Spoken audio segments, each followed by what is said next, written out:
Olá, gente. Vamos então começar falando a respeito de menopausa, esclarecer as dúvidas que chegaram pra gente, né? E menopausa, na verdade, é um período da vida da mulher que se inicia não só com a parada da menstruação em si. Às vezes esse início se dá bem antes, quando a gente tem quedas já de alguns dos hormônios, com alguns efeitos no corpo que às vezes você nem imagina que seria queda hormonal.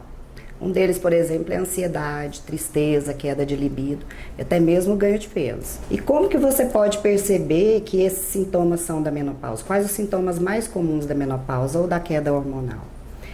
O mais comum deles seria as ondas de calor, os fogachos, que são aquelas ondas de calores, geralmente de madrugada, que chegam a acordar a mulher. Sobe um calor, principalmente região de cabeça, pescoço, e imediatamente já sai o calor e já vem uma onda de frio. Fica aquele puxa a coberta, tira a coberta o tempo todo. Outro sintoma bastante comum é a mudança de humor, geralmente indo da ansiedade para quadros mais depressivos. Várias pacientes têm o diagnóstico de depressão e, na verdade, não é uma depressão, classicamente, e sim uma queda hormonal de algum dos hormônios. Terceiro sintoma, ganho de peso. Às vezes você não mudou hábitos alimentares, você não mudou rotina nenhuma da sua vida e você começa a ganhar peso de repente. Pode ser sim queda de algum dos hormônios, desequilíbrio de algum dos hormônios. Quarto sintoma, queda da libido. Queda da libido, a vontade sexual, que antes vinha de uma forma mais ou menos regular, ela tem uma queda geralmente brusca nesse período.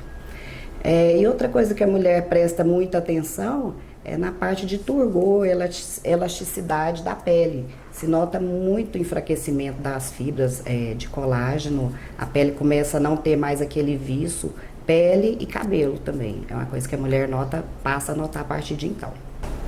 Então, esclarecendo um pouquinho em termos de nomenclatura, menopausa é quando eu tenho a queda total dos hormônios, onde eu tenho a parada definitiva da menstruação.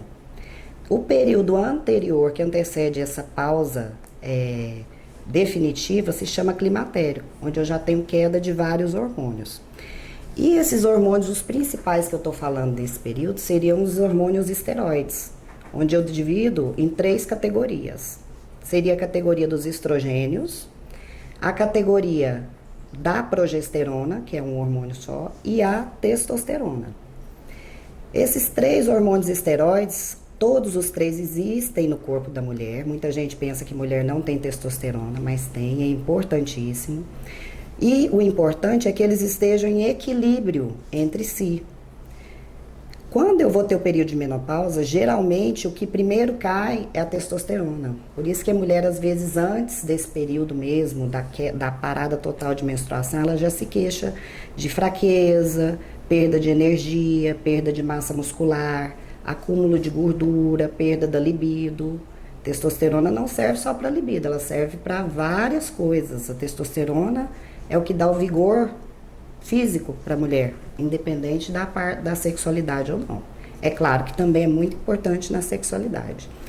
A testosterona também é que dá uma maturidade de humor da pessoa, seja ela mulher ou homem.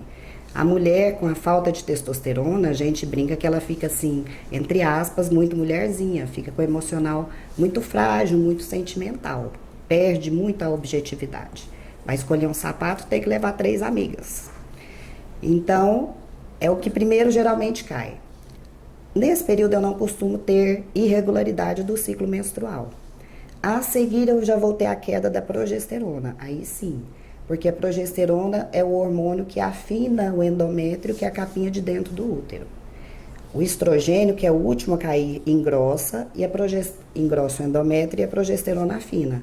Então, o que acontece? A mulher começa a ter ciclos menstruais mais curtos. A menstruação, ela tem intervalos menores e fluxos maiores também. É muito comum começar a se observar isso. E por último, que vem a queda do estrogênio, que aí é a tragédia total, que é quando se tem principalmente as ondas de calor, que atrapalham muito a qualidade de vida da mulher, porque ela não consegue ter um sono constante. E o sono é uma das principais funções do corpo.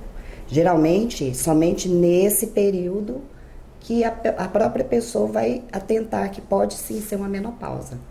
E geralmente se passa da hora, às vezes, de se iniciar um tratamento e manter a qualidade de vida da paciente. Quando a paciente desconfia que pode ter alguma deficiência hormonal, o próximo passo é se realizar os exames para se realmente ver se tem essa queda de hormônio. A gente realiza uma série de exames e através deles a gente pode detectar isso facilmente. Exame de sangue, geralmente. A partir daí, então, que nós vamos propor uma estratégia de tratamento, que é uma estratégia baseada principalmente na reposição do hormônio que estiver em falta. Sempre optando por oferecer o hormônio mais parecido com a espécie humana. Você consegue dar uma qualidade melhor para o paciente, menos efeitos colaterais e menos riscos à saúde. E como tratar então esse período, né? Se a falta de hormônio é a causa, então o tratamento consiste na reposição desses hormônios. E eu preciso repor de acordo com o que está faltando. O hormônio, tanto no excesso quanto na deficiência, ele é prejudicial para a saúde. Então, por isso que a gente faz questão sempre de trabalhar com sintomas, sinais, claro. A gente precisa investigar isso profundamente com a paciente e através dos exames laboratoriais, que a gente tem que analisar com bastante cuidado. Outra coisa importante é que o exame laboratorial, eu tenho uma outra maneira de olhar hoje em dia, porque o padrão normal, o valor de referência, ele é muito amplo. Então, você pode, na verdade, ter um normal onde a paciente está muito bem, por exemplo, com nível de testosterona um pouco superior, perto do limite superior, mas ainda dentro da faixa normal. E eu posso ter uma paciente que já está apresentando sintomas, mas ela está com um nível de testosterona dentro do valor da normalidade, mas muito próximo do valor inferior.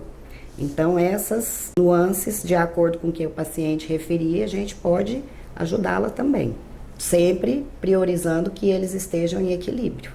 Como repor esses hormônios, então? Quais as opções possíveis que nós temos hoje em dia?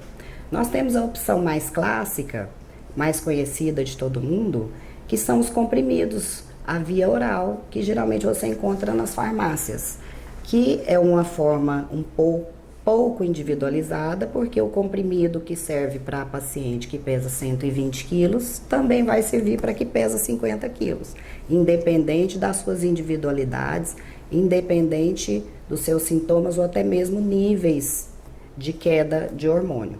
Essa via de reposição, hoje em dia, ela é um pouco questionada por dois motivos principais. Primeiro, porque quando eu ofereço qualquer tipo de estrogênio via oral, eu tenho a passagem dessa substância pelo fígado. Durante essa passagem, eu tenho alteração na cascata de coagulação e eu aumento, sim, consideravelmente o perigo de eventos tromboembólicos na mulher, trombose, AVC.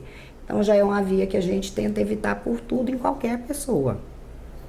O motivo 2 é que a maioria deles não são hormônios compatíveis com a espécie humana. O que primeiro foi testado, e daí que surgiu a ideia de que hormônio dá câncer.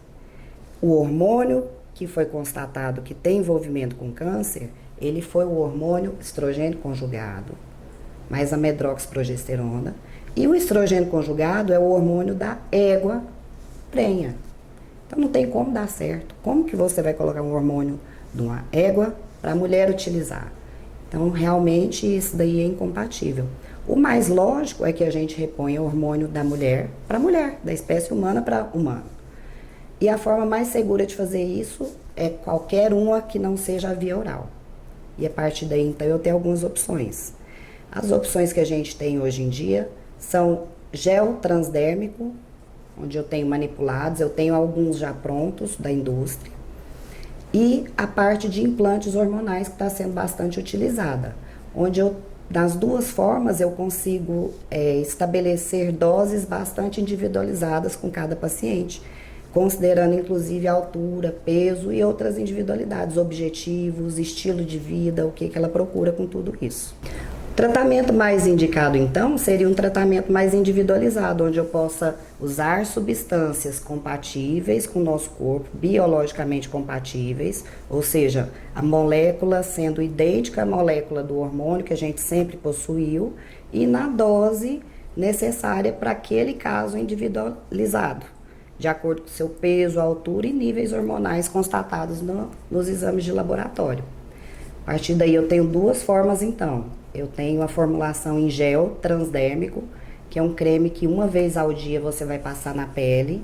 Precisa de se passar esse gel uma extensão boa do corpo, friccionar por pelo menos 20 vezes, porque senão ele também não tem absorção.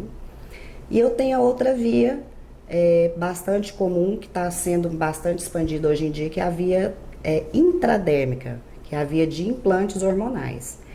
Essa via hoje em dia está em bastante expansão, porque eu consigo, com a quantidade menor de hormônio, ter efeitos às vezes melhores. Porque quando eu passo o gel transdérmico uma vez ao dia, eu ainda tenho um certo pico de ação desse hormônio.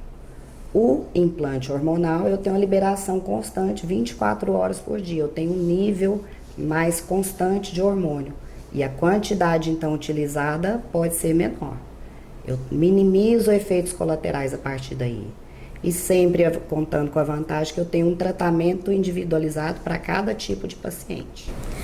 A via de reposição de hormônios via implante é feita por esses implantes de Silastic, que é um tipo de silicone onde eu tenho a substância hormonal dentro deles. Eles funcionam da seguinte forma: eu coloco eles através de uma pequena incisão de meio centímetro para menos, mais ou menos na região de quadril. Eles ficam na região da gordura. A gente introduz os hormônios necessários, que podem ser estradiol, testosterona ou a progesterona, na quantidade adequada para cada paciente, e eles vão sendo liberados durante um ano. Essa reposição, ela é eficaz principalmente pela sua baixa dose, que é colocada nesses tubinhos de silicone. Como a liberação é 24 horas, eu tenho maior quantidade de benefícios e menos efeitos colaterais. Funcionam porque eles têm microporos e quando eu coloco embaixo da pele, esses poros se dilatam e a substância vai saindo aos poucos. A empresa que a gente utiliza, ela é única hoje em dia no mundo, do Dr. Professor Elcimar Coutinho. Essa empresa já tem mais de 30 anos no mercado, fica com sede em Salvador, na Bahia, e é a conhecida Elmeco, que muita gente já utiliza, muita gente inclusive é grata pela existência desse tipo de tratamento, que trouxe novamente tanta qualidade de vida para os pacientes.